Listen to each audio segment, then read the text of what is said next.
Hi everyone, it's a weekly video now, I have decided, because I love them so much.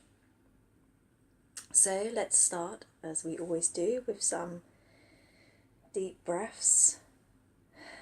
So if you breathe with me, in,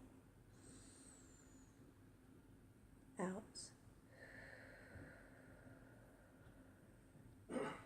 in, out, in, out.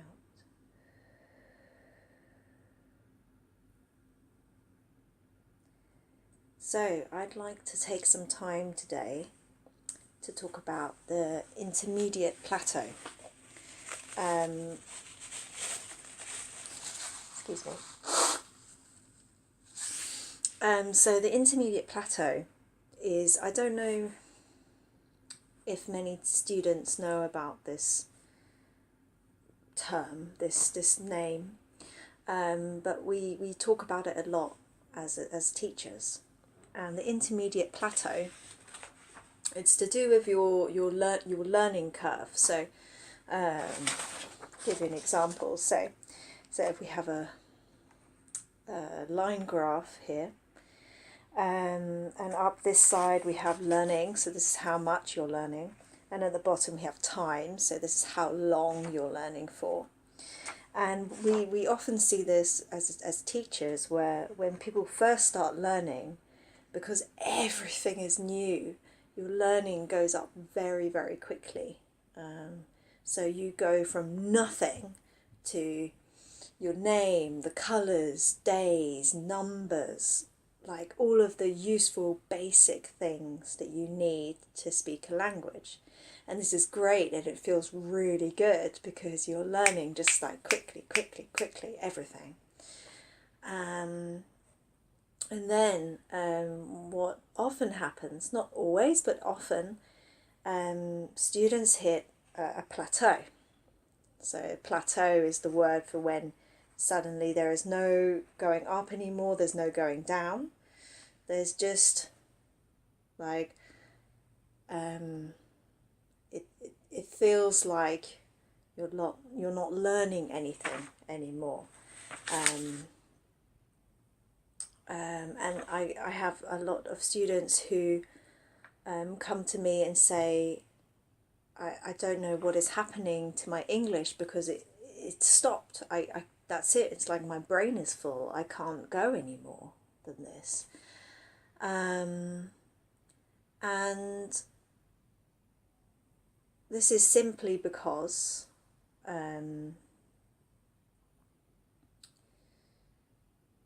you have come to a stage in your English where you have enough to communicate, and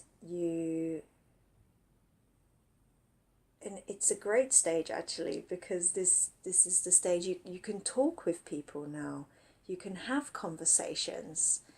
It can be annoying because you're not going so quickly as before, and I am not a psychologist. I don't know why this happens. I'm sure there is a reason in learning psychology. But what I would like to talk about in this video is, I would simply like to say to you as a teacher that this is a great stage to be at. It means you have come to a point in your English where you can communicate now. You know enough to talk with people, English people, for example. And it's annoying, I know, because before you were going so quickly, but that's because you knew nothing before. You knew nothing. So now you know loads. And your brain has come to a point where it goes, do you know what, enough, I'm okay with this, let's stop here for a bit. And the other thing that I want to say is, a lot of the time a lot of the time,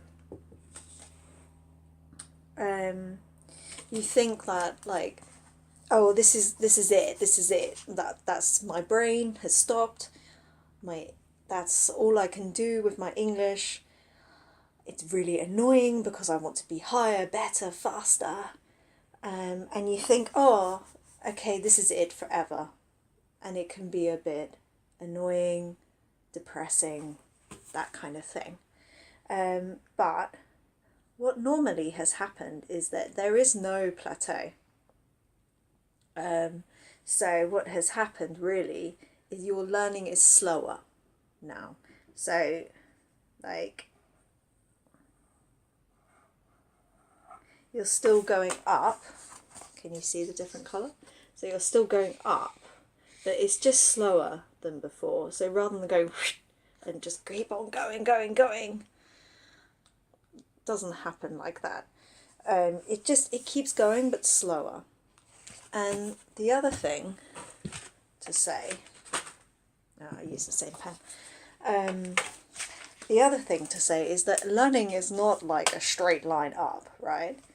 It's the same with everything in life. You know, you things go up, and then go down, and up, and then go down. And when you're down, it feels like, well, this is terrible. I'm worse than before. But like, for example, if you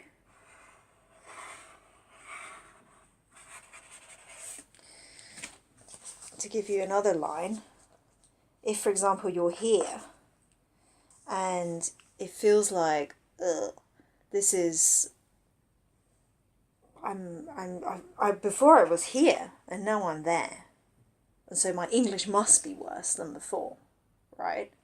But look, you're still here and before you were there, you know?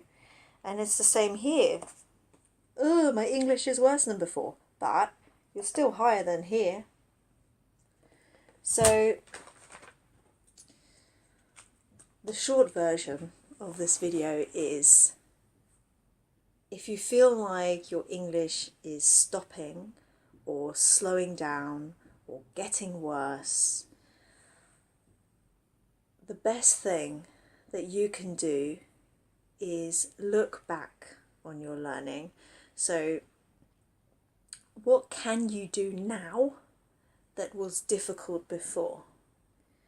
So, and you can do this every 3 months or so, or every time you feel like, oh, my English is so bad.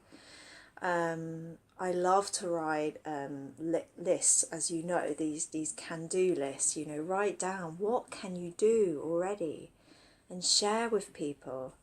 I know students as well who record themselves speaking and then 3 months later think, oh my God, you know, my English is so much better now. And it can be scary to do that, but also very confidence boosting. It can help you to feel really good about your English. So, you know, keep a record of your learning, of your English. Look back at how you are progressing and be kind to yourself, you know, celebrate. Your English is really good now, okay? Or maybe not your English, sorry, but also another language that you're learning. Your Spanish is really good, your German is really good. It's always so much better than you think, okay? Good. Yes. So, until next week, be language confident. Bye.